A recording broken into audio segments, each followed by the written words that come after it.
മരണത്തോടുകൂടി ജീവിതം തുടങ്ങുകയാ, അല്ലാതെ ജീവിതം അവസാനിക്കുകയല്ല. അതുകൊണ്ടാണ് മുത്തുനബി പറഞ്ഞത്, അൽ ഖബറു അവ്വലു മൻസിലിൻ മിൻ മനാസിലിൽ ആഖിറ.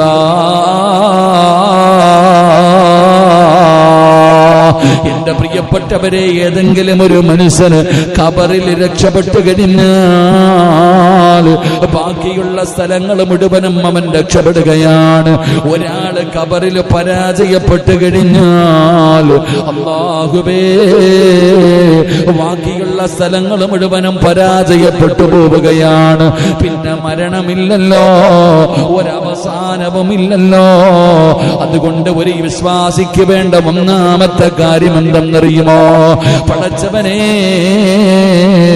ദുനിയാവിലെ ജീവിതമല്ലവന് ചിന്തിക്കേണ്ടത്, യഥാർത്ഥ ജീവിതം മരണത്തോടുകൂടിയാണ് തുടങ്ങുന്നത്.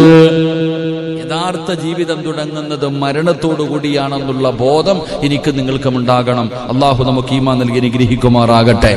ഈ ദുനിയാവിലെ ജീവിതം അള്ളാഹു നമ്മളെ സൃഷ്ടിച്ചിരിക്കുന്നത് വെറുതെ ഒന്നുമല്ല, ഒന്നും കാണാതെ ഒന്നുമല്ല പടച്ചറപ്പ് നമ്മളെ സൃഷ്ടിച്ചിരിക്കുന്നത്.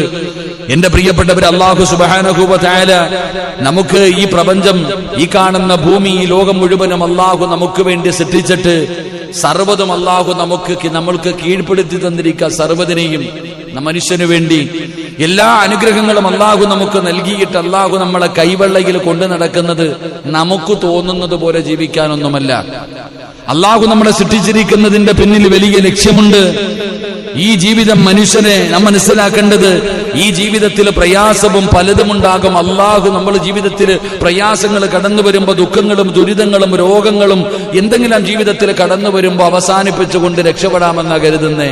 എങ്കിൽ അവിടെ മുതലാ നമുക്ക് ജീവിതം തുടങ്ങുന്നത് എന്നുള്ള ബോധം നമുക്ക് ഓരോരുത്തർക്കും ഉണ്ടാകണം. അല്ലാഹു നമുക്ക് ഈമാൻ നൽകി അനുഗ്രഹിക്കും.